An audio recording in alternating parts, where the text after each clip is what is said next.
Greetings, dear viewers.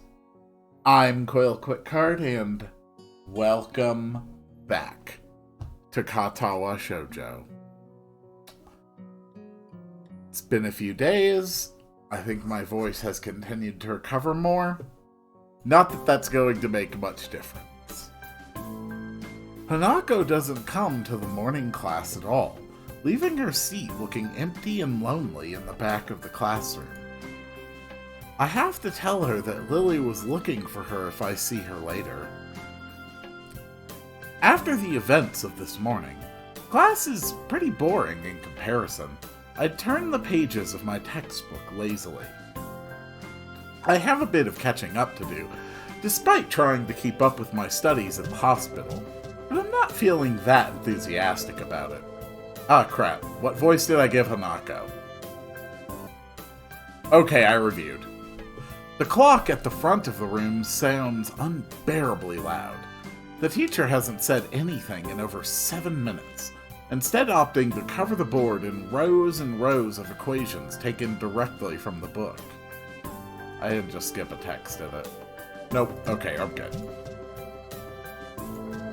The rhythmic clashing of chalk on blackboard seems to synchronize perfectly with the ticking of the clock. I start to copy down the equations just to pass the time, even though they are right there in the textbook. When the bell rings, I'm not in a hurry because I have nothing to do, so I stay for a while, reviewing what we covered in class today. I prefer to leave last anyway, so I don't have to deal with crowding in the hallways. I notice Shizune and Misha have also stayed behind, talking to someone from another class.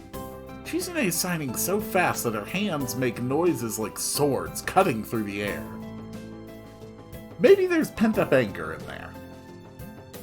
Misha is trying desperately to keep up, but it's clear she can barely manage to even understand her. I put my head down. Whatever they're discussing, it looks like serious business.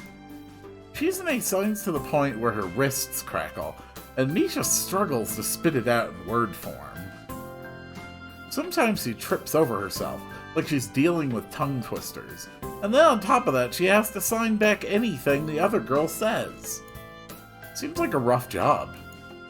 Misha looks tired, like she's about to faint. Luckily for her, their business is soon finished, and the girls sit down on their seats again. Wah! I'm so tired! She's hanging her head limply on her desk, looking exhausted. I'll use the opportunity to reconcile with Shizune a bit, without getting roped into the student council thing again, though I suspect that door is now closed for me. Festival preparations must be tough for you. Indeed, the people in this school seem to be taking the festival very seriously. Whenever I see people idling around before and after classes, they're always talking about their plans for it.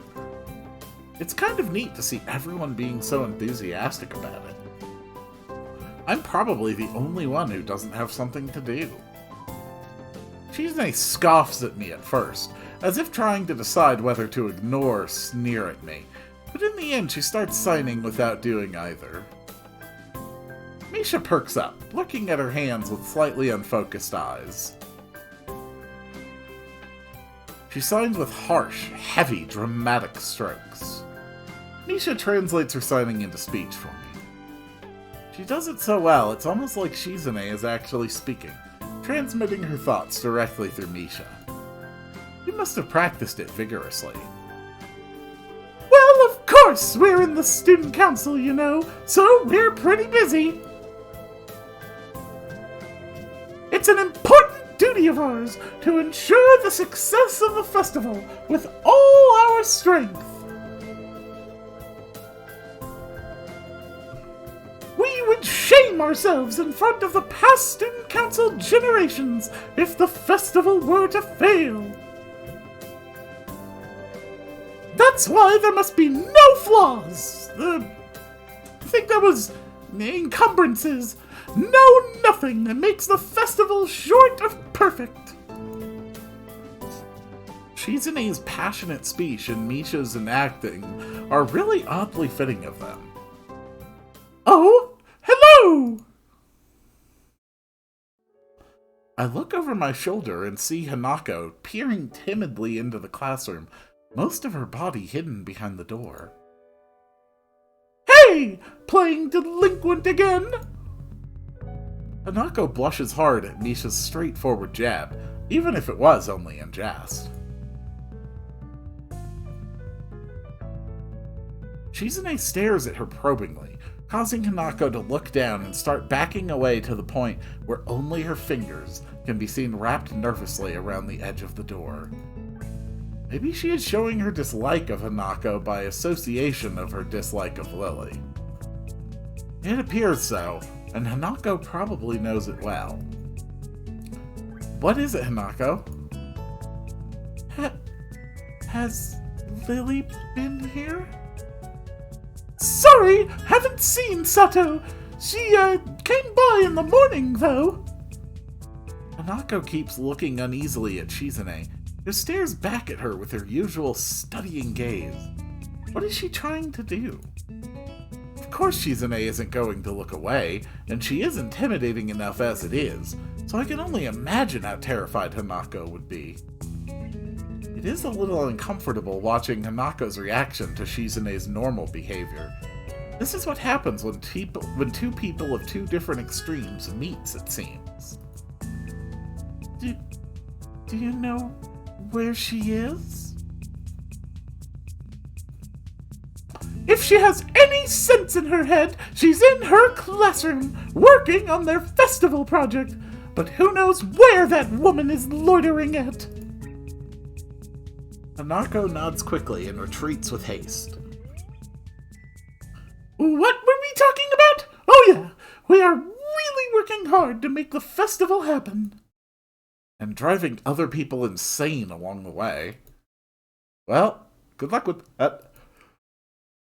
I stand up to leave, making my exit before either of them manages to berate me any more for slacking off. The halls are somewhat quiet, as expected. Everyone must be in club meetings or at festival preparations, or both. Shizune's words about being a slacker echo in my head.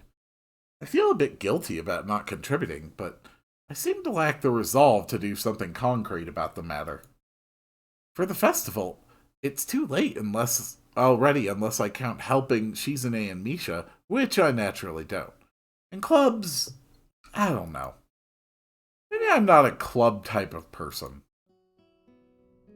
Halfway through the way from the school building to the dorms, I spot a figure in front of the dorms. It's Reen. Looks like she's working on her mural today, too.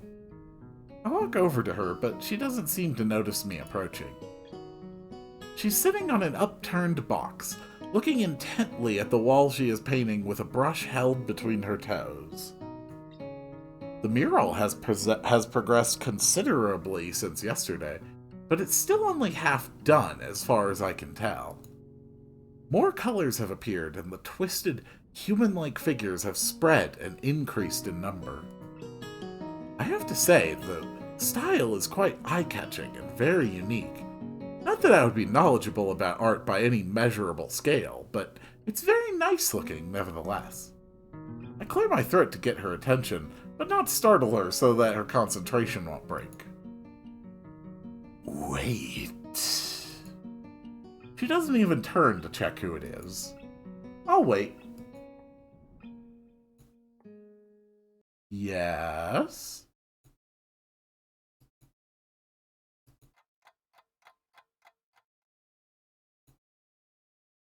Oh god. 15 minutes later, I decide that her concentration is indeed unbroken, and also that I have waited long enough to warrant poking her gently on the shoulder to remind her of my presence. Reen turns her head mechanically to my direction, ending up staring at my crotch level. Oh, it's Hiso. She can tell. I would feel a lot less uncomfortable if she would look at my face. An astute observation. Hard at work, I see. The conversation starts as if I hadn't been here for a quarter of an hour already, but it's not a concern. At least it starts. Looking good. It does. The layers of paint hiding other layers of paint, mixing and shaping the human figures, really create an impressive look. Marine looks miffed. You shouldn't comment on works in progress. 7 years of bad luck. Sounds terrible. Guess I'll take it back then. Still, looks good. Wonder if I get 14 years of bad luck for thinking that. Reen turns back to look at her painting and pokes it with a big toe. Could you mix some of this color? I am running out of it. She looks down at a half-empty bowl with the remains of some pinkish paint in it. I didn't really intend to stay and help her with this project, though. I guess I didn't intend to do anything much. I look at Reen. She looks emptily back at me. Just this once. Reen picks up another brush and drenches it in another tone of pale red. There are dozens of similar bowls all around her working area. From the looks of this scene, she could have been sitting there for hours. I wonder if she has. That would mean she'd have been skipping school, though, which I, of course, wouldn't put beyond someone like Reen. I pour a little bit of white and red into the bowl, trying to match the color with the one already on the wall. I can't seem to get it right. It's really inconvenient for her to not mix enough in the first place. Getting it to be exactly the same tone will be impossible, but I can at least try to get it as close as I can. Speaking of hard work, isn't that a huge workload for you too? It's such a big painting and all. Oh, I'm not old and bitter enough yet to think like that. I guess you aren't. You guessed right. Legs hurt, though. They feel like slugs. Slugs made of sea slugs. Because of the position? Yeah, I like doing it in a horizontal position more. If you know what I'm talking about. But it can't be helped. Can't ask the wall to lay down. Saying that, she stretches herself a little, bending her legs and back far more than a human should flex. It's astonishing how effortlessly she manages her body around. There's a small flinch in her otherwise blank expression, a hint of pain maybe as she stretches out her calves. Reen must have stamina and dexterity far above a normal person to be able to live like she does, but she's wearing out working on this. Why push yourself so much? Take a break or something at least. Continue tomorrow if it's bad. This gives her a pause. A long one, too, feeling like a mental yawn. I don't think so, Hisao. I'm not pushing myself. Sure looks like you are.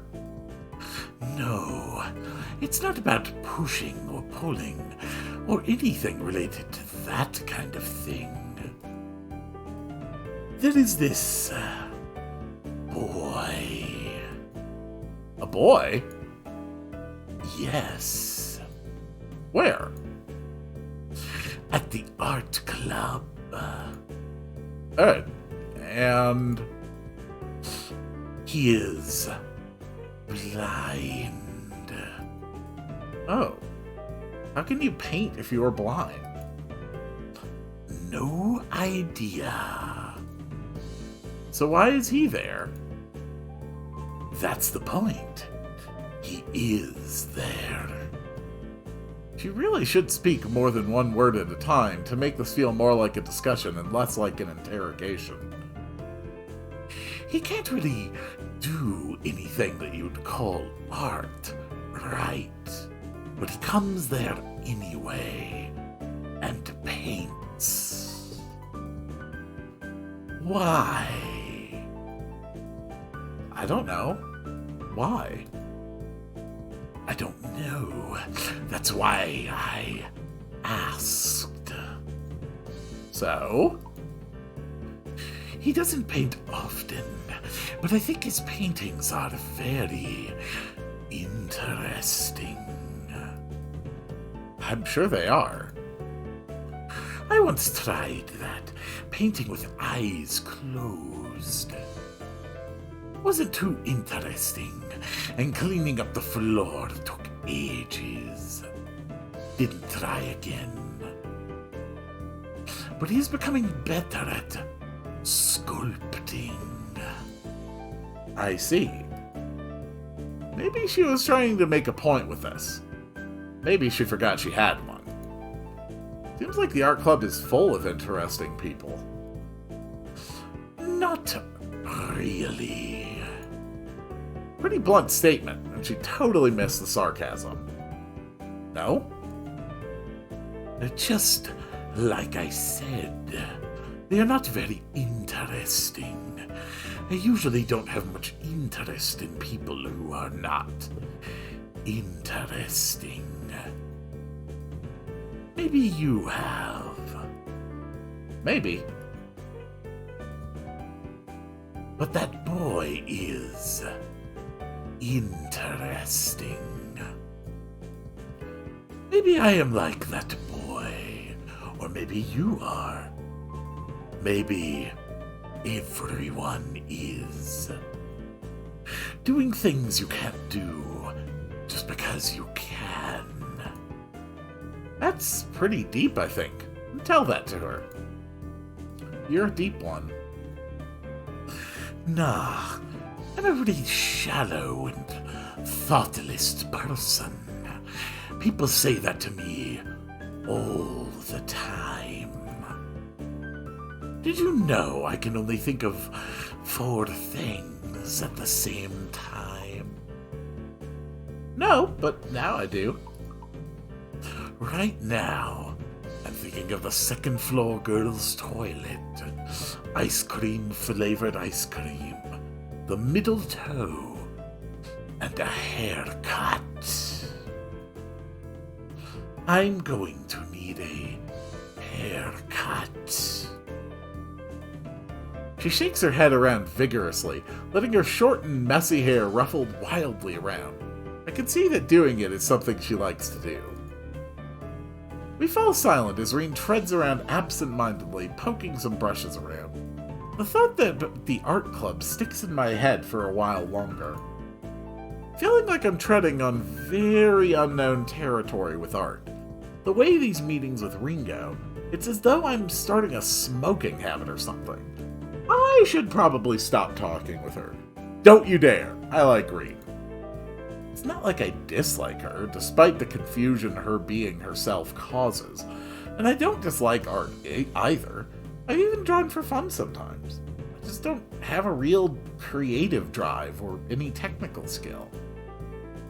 So, usually, if I were to draw something, I get white paper syndrome and just freeze completely. That, or I manage to draw something disfigured and promptly get frustrated at my inability to put the picture in my head down on the paper, then call it quits without really even trying to make an effort. Reen clearly doesn't have this problem, but she frustrates me in another way. Being with her is like looking into a mirror that doesn't reflect anything. It makes one question the sanity of the act. Reen sits down on her box, swaying from side to side, apparently comfortable with the uncomfortable silence. She's staring at me again, or maybe over my shoulder. Can't quite figure out where her eyes are focused. I'm thinking of leaving so she can carry on working undistracted, and that I can do whatever I'm going to do alone. It's not like I have anything that must be done today. Oh, shoot. Who? Nobody. I just forgot to tell Hanako that Lily was looking for her. Do you know her from my class? Oh, her. The mystery toilet girl. That person is funny. I saw her going to the toilet 5 times during one recess 3 weeks ago. I'm sure it's the world record. It was very mysterious. That's why you call her Mystery Toilet Girl? What other reason could there possibly be? Well, if there is, it's an eternal mystery. I didn't follow her in there. Okay. Maybe it was a week before that. Could have been. Looking at her makes me hungry. Don't say that. At least, not around her. Rain turns to look at me blankly, as if she's not sure why I reproved her. But she doesn't acknowledge understanding any more than before, so I give up at this point. So, do you want to go eat dinner then? No. Not yet. Rain has turned her hungry gaze back to the wall, looking slightly more energetic, or at least slightly less lethargic than she did before. It's as if the wall is an opponent she has to vanquish, something she must overcome before she can indulge in dinner. This is the feeling I get. A weird sense of empathy overcomes me and makes me smile a little to myself. For all her oddity, Rain is pretty cool after all. I'll be going anyway. Have fun! Rain has already grasped a brush and is dipping it into fresh paint. So of course she can't hear me anymore, or doesn't answer anything even if she does. Adhering to the nurse's nagging voice in the back of my head, I set my alarm clock to wake me up early enough to go jogging again. I made a promise, and I'm going to keep it. Besides, Emmy's bound to rat on me if I don't show up. It's not all that bad. Another successful day.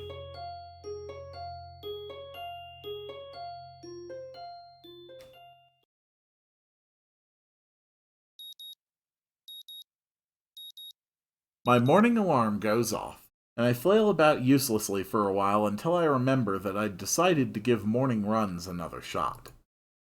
I don't know if this was my greatest idea, but I'm determined to keep going. This is about my health, after all. Sure, things haven't been great for me lately, but that hasn't made existence so intolerable that I'm not going to try everything I can to stay healthy. Besides, it's all about asserting some kind of control over this thing, right? If I can manage that, well, I can manage anything. At least that's what I keep telling myself. Once again, it would appear that I'm not alone in my run. Emmy has apparently been here for some time. Looks like she's already worked up a good sweat. Just when the hell does she come down here anyway? Oh, it's you! I'm surprised to see you again. Why's that? Well, not many people actually manage to come back for a second try. She frowns, seemingly annoyed by a passing thought. Like the rest of the track team, for instance. Still, it was only supposed to be on a volunteer basis, so it's not that big of a shock. And I guess it's pretty early in the morning. A shrug, and suddenly it appears that she's forgotten what she was talking about. The frown disappears entirely, and she seems to snap back to her previous train of thought. So, come on then. What? You're here to run again, right? Well, yes. So come on. I find myself suddenly grabbed and yanked onto the track. Things seem to be set on mirroring yesterday's run.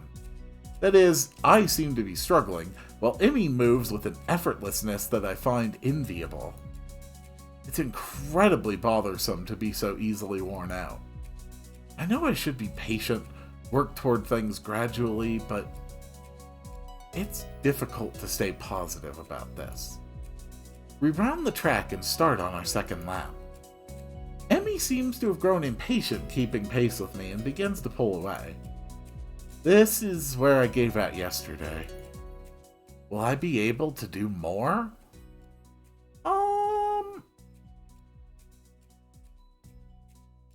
You know, I think at the least I could do another 1/8 of a lap. Maybe if we're feeling really adventurous, go for another quarter lap. I wouldn't want to push it past that, though. What am I doing here?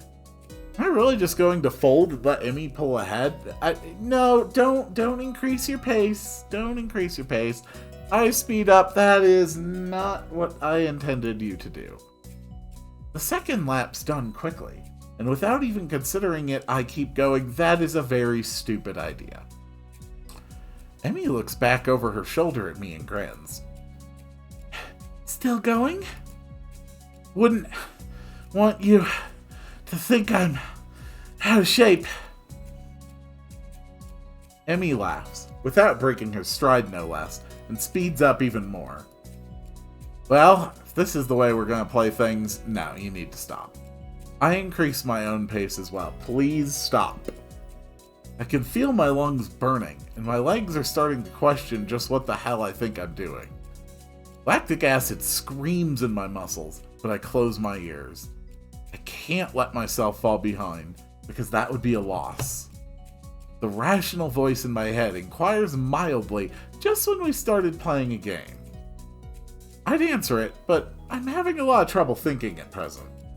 She's so fast! How the hell does she keep it?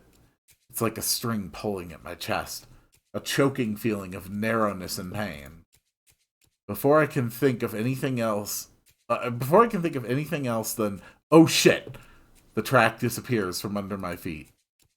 I stumble, one hand shooting down to clutch at my chest, the other hitting the track to keep me from falling on my face. When I said keep going, I meant do a little more distance, not massively increase your pace. Emmy whirls around and her eyes widen. Isao! She yells at me, sprinting from the other side of the track. What's wrong?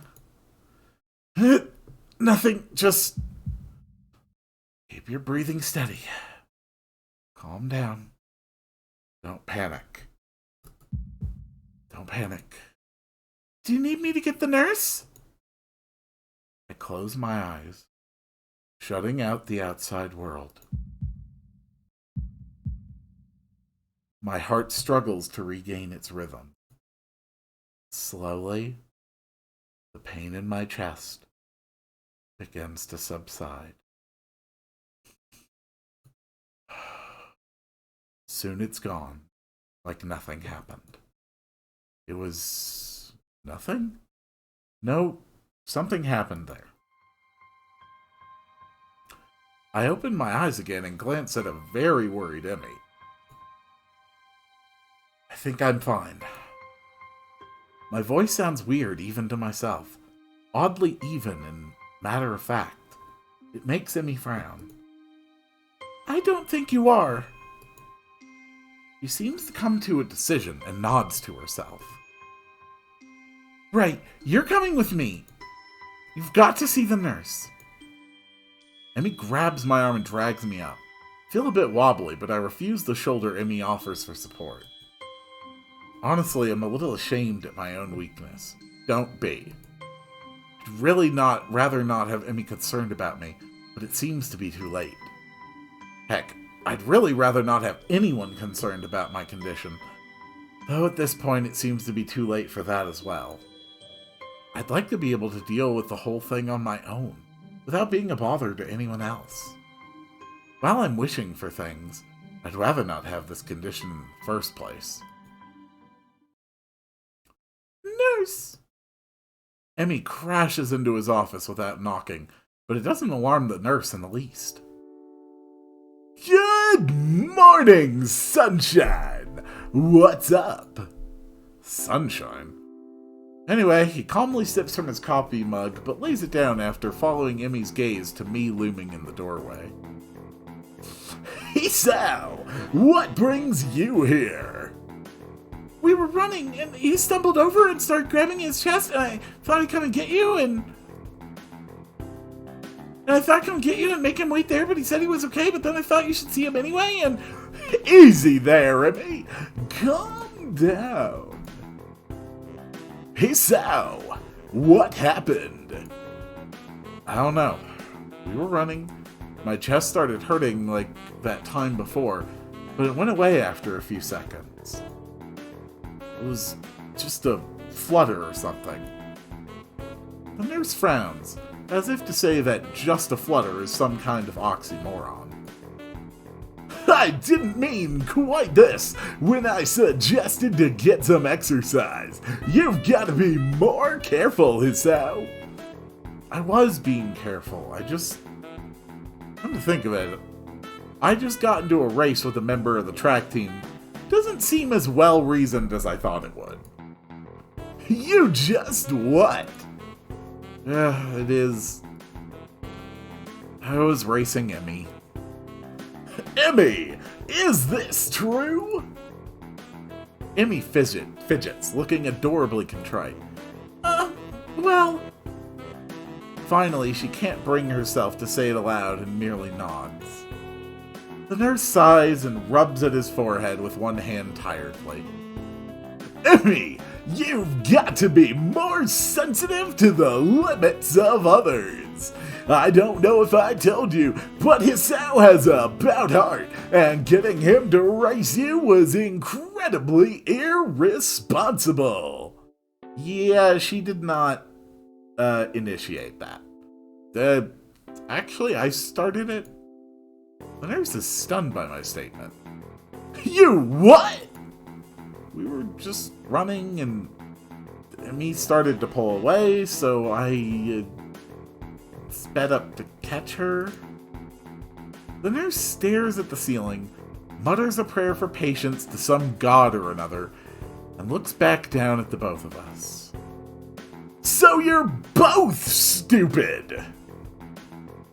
That's a comfort, I guess. Now come on, Hisao, I've got to make sure your heart's not going to explode or something. I dutifully obey and follow him to the adjacent room where we ascertain that I am, in fact, not going to keel over and die. So how does it feel? I don't know. Nothing much. Tired? But it might just be from the exercise. You should stay here for a few hours and rest, and we'll see how you feel after that. I'm not going to object, so I lie down on the infirmary bed. A thoroughly miserable Emmy comes in after getting an earful from the nurse in the other room. I couldn't hear what he said through the closed door, but I'm sure it wasn't pleasantries. Look, I'm really sorry. I should have been more careful. Hey, you didn't know. It's not your fault. She looks awfully down and sorry, and my reassurances don't do anything much to cheer her up. I want to make it up to you. Again with that decisive nod. So, you have to come to lunch with me. I'll bring it for you, okay? Something really good. I start with a you don't have to, but then shut up. And just nod at her when I see her face. Good. We meet on the roof. We? Yep. The weather's nice now, so the roof's a great spot for lunch, you know. I see. You'll come, right? You wouldn't deny me the chance to make it up to you? Of course not. Great. See you there. I stay afloat somewhere between asleep and awake, feeling completely drained. Not only my body, but all of me is limp and paralyzed, apart from my senses. I swallow with difficulty and then try to lie as still as I can, which in this state is not a very hard thing to do. The nurse is shuffling around on the other side of the curtains he drew to give me privacy. I can see his shadow shifting about in the sunlight. Need a drink. He has opened the window of his office. It's windy outside. The clean white curtains flutter in the breeze in a heavy, lazy motion like waves. Light sifts through them slowly, half absorbing into the fabric. I close my eyes. The breeze on my face feels like the soft fabric of the curtains. I listen to the sound of my heartbeat for a moment, trying to shut out the sound of the nurse tapping away on his computer and my own heavy breathing. It's steady. Damn it. Not even a week and I end up like this again. I really screwed up this time. Should have known better than to play the half-baked sports star in front of a real one. Why did I even try to act brave? Like that heart flutter was no big deal, even when it was obvious that it was. It was just a reflex to push it away, to keep it inside. Whoop. I didn't want it to happen. I didn't want Emmy to see it.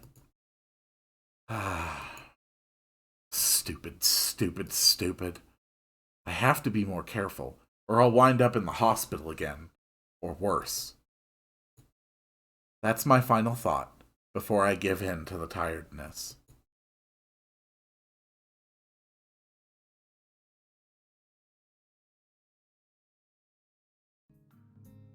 Well, we're not dead. And given the circumstances, that's a good thing. And I will see you all on the next one.